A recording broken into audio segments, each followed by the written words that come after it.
welcome to Money Matters. Hong Kong's property market continues to inch upwards, even during the height of the pandemic. Who or what has pushed prices closer to an all-time high? Alice Kahn reports on whether prices will continue to climb in the second half of the year.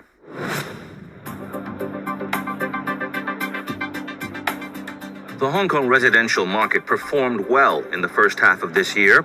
According to the Rating and Valuation Department data, private residential price index rose 0.5% month on month, the highest rise since June in 2019. In the first 5 months, private residential prices rose more than 0.3%. It is only 0.1% away from a historic high. The surveyor says the pandemic unexpectedly helped the property market. I believe there were fears of price increases when the pandemic came under control. They think there is no hope of a price decrease because flat prices did not come down even when Hong Kong was hard hit by the pandemic and social unrest. Prices actually increased. So, they worry whether they can afford to buy after the pandemic is under control. So, you can see the first-hand market is very active. When first-hand property prices increase, the second-hand market will also rise. He says people have confidence in the private sector because even the price of subsidized housing is high, and the queue time for public rental housing remains long. After all, it is a supply shortage issue.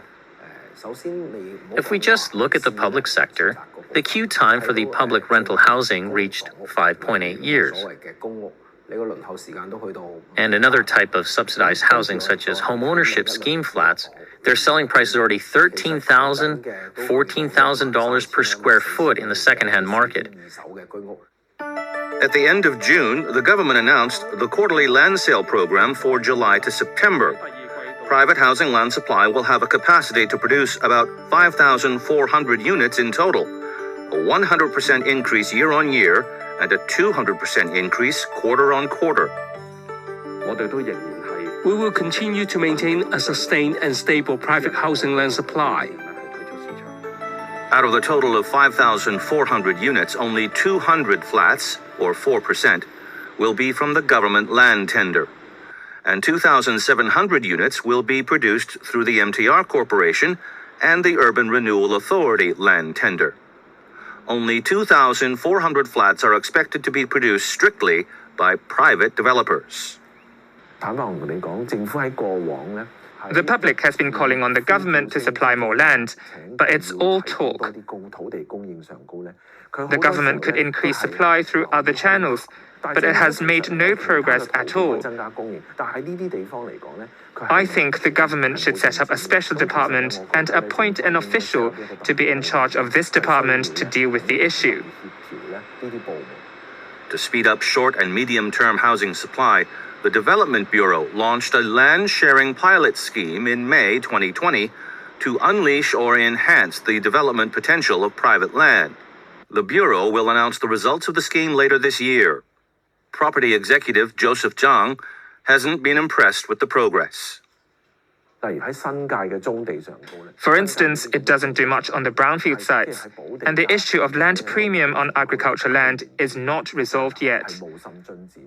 For the land sharing pilot scheme, the chief executive once suggested to work out the premium problem to lure developers to release some land for public housing. But is there any progress? The public can see that there isn't any progress at all. Zhang says a possible interest rate hike is another negative factor to affect the outlook of property. The global monetary easing policy has led to inflation. Monetary tightening is the only way to counteract it. As too much money has been printed, an interest rate hike is needed to deal with the problem. When interest rates rise, the property market will be hard hit. If you have a mortgage loan, an interest rate hike would mean higher repayment. The economy will also be impacted. Many wonder whether they can afford a higher mortgage loan. All these will affect the property price. Hong Kong and the global economy are expected to rebound as more people get vaccinated. What impact will this have on the local market? The travel sector has still not recovered.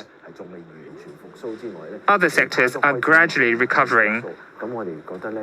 Under the current environment, we're more optimistic, but not extremely optimistic about the environment. From January till now, private property in the A, B, and C categories recorded a 3% price increase. It is on a gradual upward trend, but still, it is not entirely out of trouble. Property investors will also wait to see what happens in the wider economy before deciding on the next move.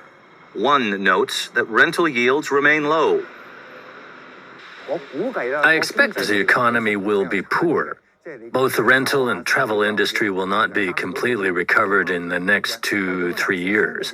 Property prices will not be affected too much. I believe many negative factors will impact the rental market. Rents will continue to drop.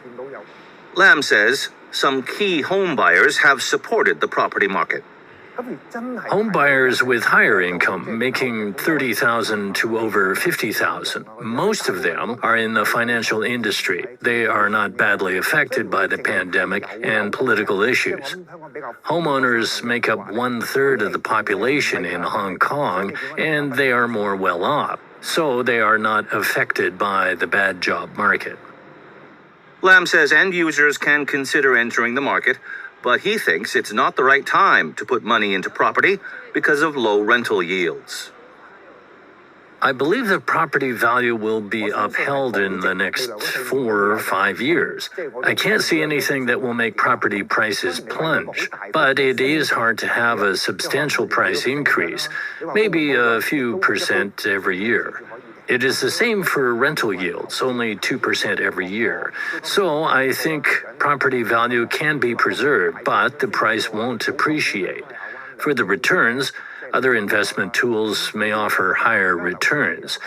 If it is only for self-use, you can buy, whether it is today, last year, the year before, or in the future, because the total cost of purchasing a flat is lower than renting a flat. From a sheer investment angle, it is not a good time to invest in the next 3 to 5 years. For the outlook in 2021, Lam expects very small price movement in the second half. For the whole year, I believe price appreciation will be 10% or less. For the second half, prices will increase by 5%. We expect the price increase in the second half will be about the same in the first half. For the whole year, the price increase will range from 6% to 7% or 7% to 8%. We expect the pace for increases in the second half is not a lot. Property prices in many districts have reached record highs. For the whole year, prices may increase by 7%.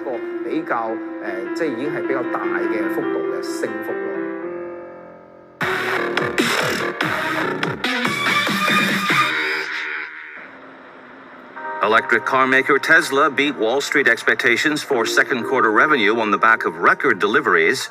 This came despite the impact from a prolonged global shortage of semiconductor chips and raw materials. Tesla heavily relied on sales of its cheaper models, including Model 3 sedans and Model Y crossovers. The car maker, led by Elon Musk, said revenue rose to $11.96 billion from $6 billion a year earlier, when its U.S. factory was shut down for more than 6 weeks due to local lockdown orders aimed at curbing the coronavirus. Analysts had expected revenue of about $11.3 billion. Apple said a global chip shortage has hindered its ability to sell Macs and iPads and will soon start to affect iPhone production. The computer giant forecast slowing revenue growth, sending its shares lower. Apple said revenue for the fiscal fourth quarter will grow by double digits, but below the 36+% rate in the third quarter. The company expects the chip shortage to get much worse in the fourth quarter. Apple reported third quarter sales and profits that beat analyst expectations. It said consumers bought premium versions of its 5G iPhones and signed up for its subscription services.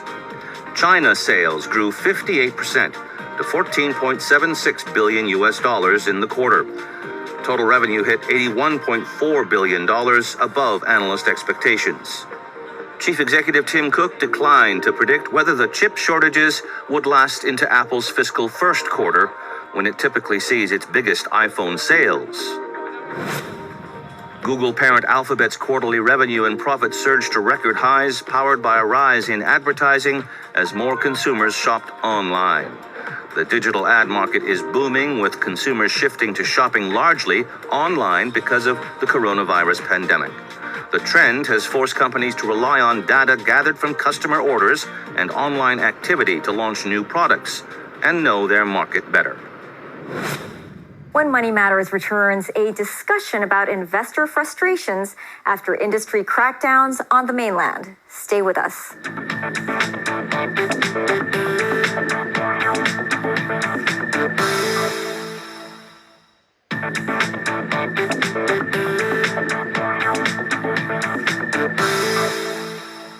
Welcome back to Money Matters. A few weeks ago, the Chinese government issued a decree that all private tutoring companies must be not-for-profit. This sent markets tumbling as education-linked stocks were dumped by nervous investors. Beijing also tightened regulations on some of China's top-performing tech companies and canceled some large IPOs. Money Matters spoke to Ryan Manuel, Chief Asia Strategist of Silverhorn Group, to find out what he thinks the motives are behind the crackdown. So, Ryan, is the worst over now with the rout on education companies? I think so, yes. The shift now has come to the problems of implementation and in actually making this central decree work, which is very difficult. Right. What was that about anyway? It seems like the government didn't realize the effect that decree would have on the stock market and on equities. You know, the Chinese government is still learning in many ways. It owns things. And so the last few years, we've seen a shift towards announcements such as this one that will have a big impact on markets. And so there's definitely some things that they know there. But there's another factor of they don't care. It's not their main audience. This isn't a decree that is designed to alleviate the concerns of institutional investors. This is something that is tried to make Chinese mums and dads think, okay, my some of the pressure that's on me is being relieved. And what effect will that have on investors, especially foreign investors, in Chinese equities? There's a lot of fear. And part of that, though, is again, from the Chinese government's perspective, their job is to run the country. And that's what they see their job as. Again, for the government, their focus is on running the country, and this is the policy goal they wish to achieve, is to make it much more difficult for sort of tech firms and private after-school tutoring firms to run their business without some sort of regulation and management. And that's, the scarier the message from the government perspective, kind of the better. There's been a clampdown on a lot of Chinese tech companies. Do you expect this to continue? There's definitely this back and forth between the government and the tech companies. That means that they need each other. Tech companies need to be left alone, and the government needs the tech companies. So that will make things difficult. At the same point, the Chinese government is showing that it's less focused on the impact on stock market prices and national champions in that sense, and it's really laser-like focused on regulations and what it sees as the best thing for domestic economy. There's going to be tensions between that. What I do think is that there's not a concerted strategy to get the tech companies. Tech companies are extraordinarily good at delivering services.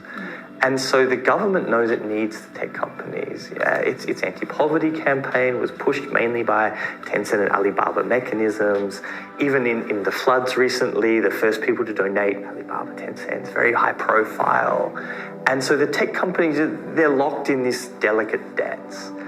And so definitely the government wants to show the tech companies, hey, guys, watch yourselves. Right. But the tech companies have much more give than one would think. Okay, so it's really about regulation then? Yeah. Yeah, and look, that's something we're not just seeing in China. Every country is struggling with this idea of how do we regulate. And the Chinese government's actions to sort of restrict tech company access to data, for example, are quite a long way ahead of other countries that you'd probably expect to be more advanced. I mean, China's data privacy laws are better than the US's, for example. Really? In what way? They give the user more control, and they're also much more prescriptive on how long data can be stored for. But there's definitely an element in, say, the new draft regulations for electric vehicles as to how long you can keep user data. As the user must buy in, as in they must click a box to allow you to store data. That's a legal right. The final part is that China has this sort of its own Bill of Rights, the Civil Code. They only brought it to life last year, where that gives citizens quite a lot of rights over their data. There's a number of articles which, similar to the EU, not as strict as the EU, but which gives citizens some rights as to the ownership of their data and their image, for example, and things such as that, which is not something we're seeing in the US or Australia or the UK. I think this is probably the first time I've heard about this, that actually private citizens are able to protect their data. Part of why it happened is because it got so out of hand in the first place. And the lived experience in China for a while has been one of a lot of scams, a lot of pressure on people. Human flesh search was a thing for a while, for example, which was a not particularly nice phenomenon of people going and using the internet to really hunt people down, and vigilante style, almost mobs. And to their credit, I mean, the Chinese government has done something about that, and that's something that's a dynamic that's playing out in all countries. It's an unexplored problem of the current China-US tensions and just general tensions with China internationally, is this ruling out some of the learning of and cooperation on things such as this. There's a whole bunch of shared challenges which aren't just climate change, where actually Chinese legislation, whilst sometimes flawed in its implementation, the legislation is really quite well done, well drafted, it's well thought through, it's responsive to concerns about people's everyday lives. It's kind of the tech Cold War, and I guess the consumers are losing out. China-US, who's winning the tech battle, who's winning the war for AI, when much more is it's like anything where you have big firms listed in the US. A user, they just want to pay their bills, talk to their friends, book movies, do all the many things you can do here that we just take for granted. Okay, so this is the melting pot for tech. And in fact, this is one of the great benefits of Hong Kong that I've never really heard people talk about. Here was probably one of the only places in the world where we can use all the really cool things that are happening in China and all the really cool things that are happening in the West. You can really do this fascinating mix and match. I think it's a real strength of Hong Kong that other countries don't get to benefit, either because of not sort of having the language skills and the sort of, I guess, being used to using it that we have here, and then on the other side, just being banned. I mean, in China and in the US, there's this really ugly tit for tat, tick for talk, I ban you, you ban me, going on right now. That is blocking off this ability to use the best of what's coming out of both countries. I think it's a real export sort of success story for Hong Kong. I'm quite big on it. Hong Kong is a place that melds different tech stacks. And long may it continue, because of course that's one of the possible areas where we could be caught in the firing line here. Are we still going to see Chinese companies listing in the US, or will we see more of them coming over and listing in Hong Kong? I mean, this is bad if you want to list in the US. It's worrisome for two reasons. One is, of course, the actions and the overt banning of listing as per this decree, education. And the other part is there's been a lot of questioning about this variable interest entity model, which is a kind of very unusual way of listing a company. Capital is so deep in the US, the markets are so deep. And so, as you said, some will come here to Hong Kong. Yeah, I think that's pretty likely, because that's not quite the same, but there's still very deep capital markets here. Because Hong Kong is still an easier, with easier place to list. Hong Kong has that advantage. And so it seems like, well, if you have an opportunity, now's the time to push forward some new ideas.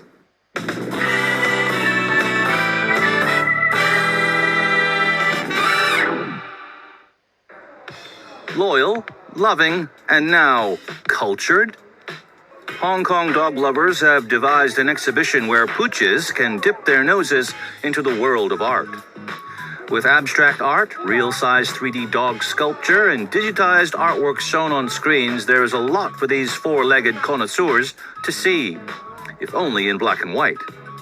Most of the artworks are hung low on the walls, not at human eye level, so the dogs can get an eye-level view too. Dog lovers like Isaac Chang and partner have taken their 6-month-old poodle Pee-Pee to the show. Pippi is still quite young. Her sense of smell is relatively more sensitive than vision. We've taken Pippi to see some artworks on other occasions, but here I think we're having fun with Pippi more than appreciating the art seriously. And of course, it's not just the dogs that are having a howl of a time. This is such a new experience for dogs, as this exhibition is very colorful and shows 3D sculptures. The artworks show different facial expressions of dogs, which reflect the unique personality of different dog breeds. It is such a great place for taking beautiful photos. As one of the most densely populated cities in the world, there aren't many public places in Hong Kong that welcome people and their pets. Most indoor venues and shopping centers don't let the dogs in. Art psychotherapist Gigi Leung says going to an art event with pets is beneficial for pets and owners. As an art psychotherapist, I think maybe looking at art or making art together with your pets can definitely benefit to your mental health, because we have a ability that is a pleasure theory. So this is our instinct ability to look at some beautiful things and maybe empowering us from many things we cannot do, but in somehow that we can create new memory with our pets. She encourages all pet lovers to bring their favorite canine friends for a walk into the world of art to sniff out some of the best pieces. That's the show. Thanks for watching. Next time on Money Matters, we take a look at the challenges of running a family-owned business. See you then. Good night.